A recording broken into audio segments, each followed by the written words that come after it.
Boa tarde, tudo bem? Vamos em mais um dia aqui uma leitura de um dos capítulos da Bíblia, né, para que a gente aprenda um pouquinho mais e tenha uma certa noção da vivência de Jesus na vida terrena. Hoje nós vamos falar de Atos, capítulo 22, né, que na verdade é assim um testemunho de Paulo. Paulo foi um grande perseguidor dos seguidores de Cristo, né? Até que houve a sua total transformação para seguir o Evangelho, para se converter ao cristianismo. A aparição de uma luz, né? Ele estava na entrada de Damasco, quando surgiu uma luz. Ele estava inclusive com pessoas que eram seguidores do mandamento de Cristo e pessoas algemadas para ser entregue, para ser crucificados, para ser maltratados, açoitados e coisa e tal, quando de repente surgiu na sua frente uma luz que o cegou. E a luz foi vista por todos que estavam ali, né, do lado dele. Mas a voz que vinha daquela luz só ele ouviu. E a voz dizia: por que me persegue, Saulo? Na época ele se chamava Saulo. Então ele ficou desnorteado, sem saber o que acontecia, né, o que estava acontecendo, e não enxergou mais, ficou sem visão. E aí, a partir do capítulo 12, a gente começa, ou a partir do versículo 12, a gente começa a visualizar a transformação de Saulo para Paulo, no testemunho dele do capítulo 22. Ele foi encaminhado a um certo Ananias, homem piedoso, conforme a lei, que tinha bons testemunhos de todos os judeus que ali moravam. Vindo ter comigo e apresentando-se, disse-me: Saulo, irmão, receba a vista. E naquela mesma hora o vi. Retornou a visão dele, né? E ele disse: o Deus de nossos pais, de antemão, te designou para que conheças a sua vontade e vejas aquele justo e ouças a voz de sua boca, porque há de ser sua testemunha para com todos os homens do que teu visto e ouvido.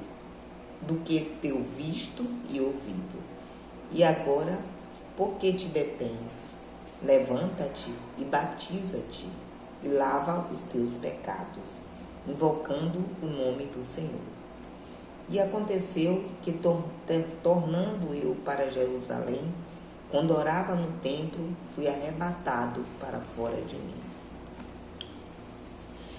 Esse testemunho Paulo estava dando porque Paulo passou por muitas provações depois que ele abandonou a fase dele de carrasco e se converteu ao cristianismo, né? A partir do momento que ele passou a seguir Deus, passou a ser parte da vida de Deus, né, seguindo os ensinamentos de Jesus Cristo, ele passou a ser severamente perseguido, como todos e até nos dias de hoje, né? Então, nessa época, ele estava em determinado local, quando ele chamou os anciões da época, né, porque ele fez uma grande trajetória divulgando, foram 3 anos de trajetória divulgando os ensinamentos de Cristo, orientando todos os lugares por onde ele passava, sobre a importância do amor, a importância de você estar sempre dando ao outro, acolhendo o outro, fazendo milagres e profetizando os ensinamentos de Cristo, informando a todos como a bondade é importante no coração de cada um. Ele chama os anciões e fala que sua missão ali se cumpriu, mas que ele tinha que continuar e talvez não visse mais não os visse mais, né? Aquela parte dali para ele é como se tivesse sido um ciclo já encerrado e que ele ia agora para uma nova fase, que ele não sabia essa nova fase, o que esperava dele. Ele estava sendo direcionado para ir para Jerusalém, e lá em Jerusalém ele já sabia que ia ser preso, mas não sabia, ia passar por provações também, mas não sabia quais tipos de provação, ele nem imaginava. Orou por aquela comunidade dali e pediu que mantivesse a fé, né? Não importava o que acontecesse, que mantivesse a fé, porque ele estava indo para terminar de cumprir a missão dele na terra, né? Foi designado para ir para Jerusalém, para uma terra estranha, onde poderia acontecer várias coisas como aconteceu, mas que ele estava indo com imensa satisfação, com imensa alegria, porque ele estava seguindo a missão que foi designada para ele na terra. Então, se Jesus mandou ele ir para lá, direcionou ele aí para aquele determinado local, era a sua obrigação ir e fazer o que fosse para ser feito. Quando chegou em Jerusalém, né, ele foi advertido de que a comunidade de lá estavam todos revoltados contra ele, já sabia da presença dele ali. Porque segundo essa comunidade, que alguém tinha colocado, né, os falsos profetas no ouvido dele, fazendo aquela lavagem cerebral nesse povo de Jerusalém,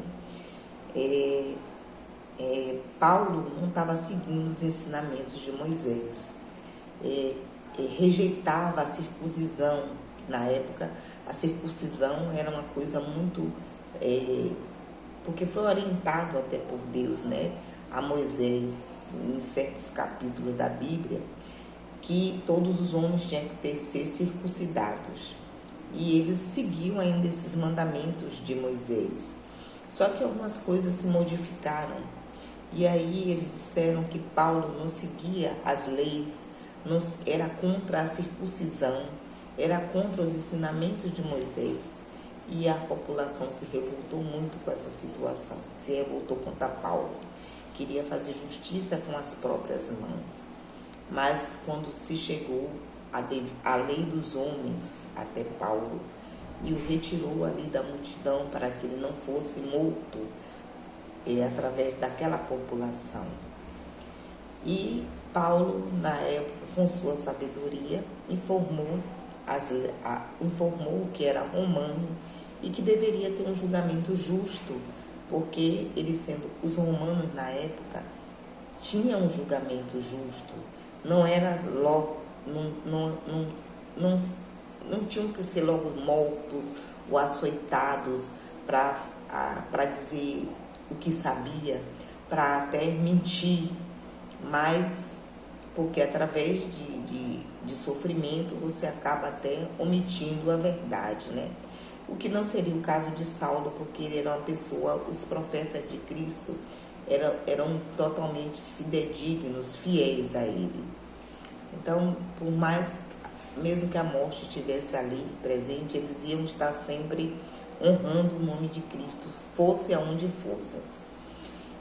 E informando que era romano, ele acabou não sendo morto e sendo transferido para uma outra instância, para uma outra localidade, onde ele poderia ser protegido daquela população tão ruidosa na época, né? Porque queria que a morte fosse dada a Paulo.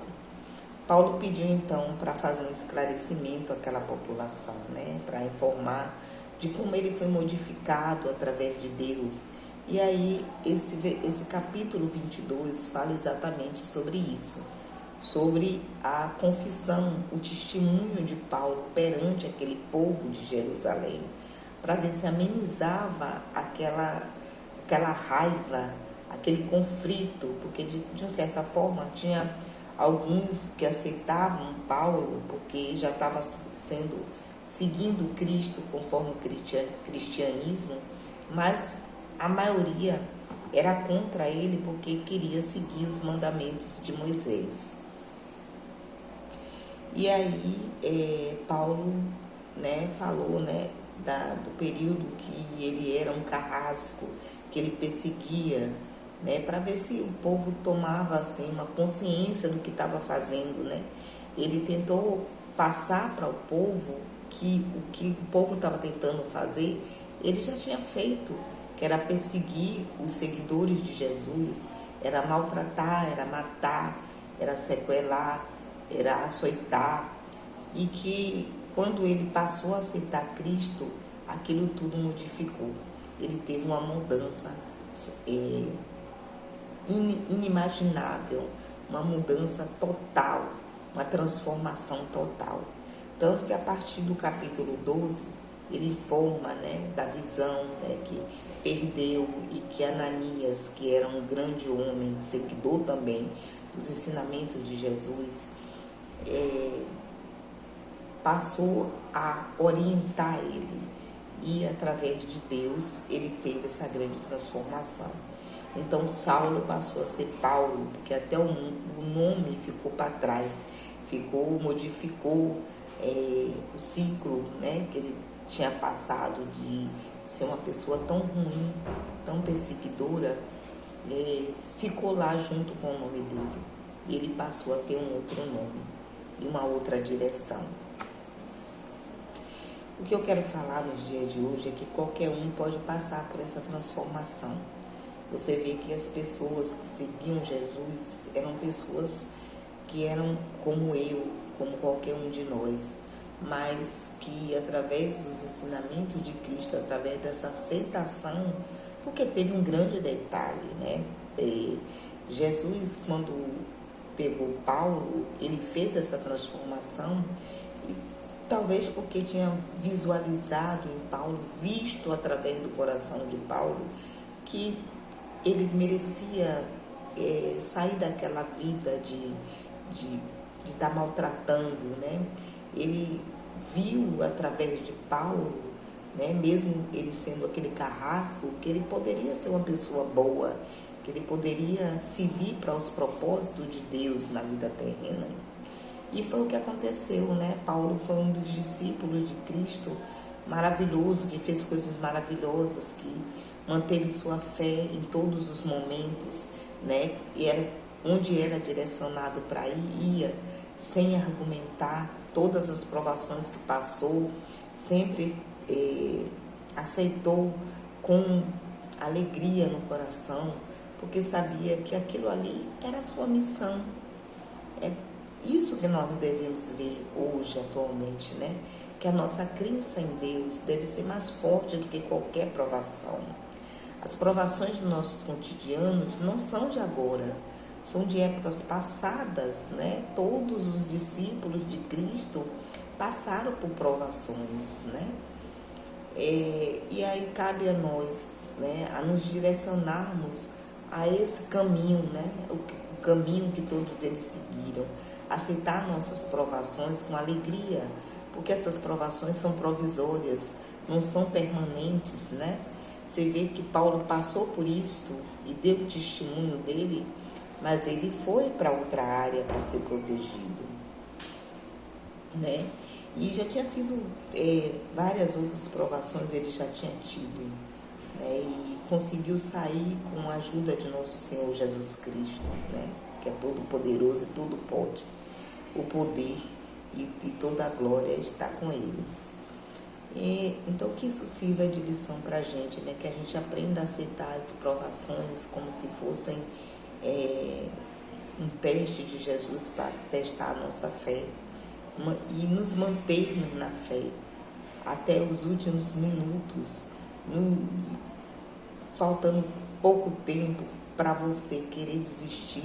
Levante-se, continue acreditando que você vai ser um vencedor, né? Que você está fazendo aquilo porque Deus permitiu, mas que vai ter um determinado momento que você vai sair daquilo, que essa sua fase no deserto é uma coisa provisória, mas que logo você vai estar triunfando sobre aquilo tudo, pelo menos enquanto você estiver na sua vida terrestre.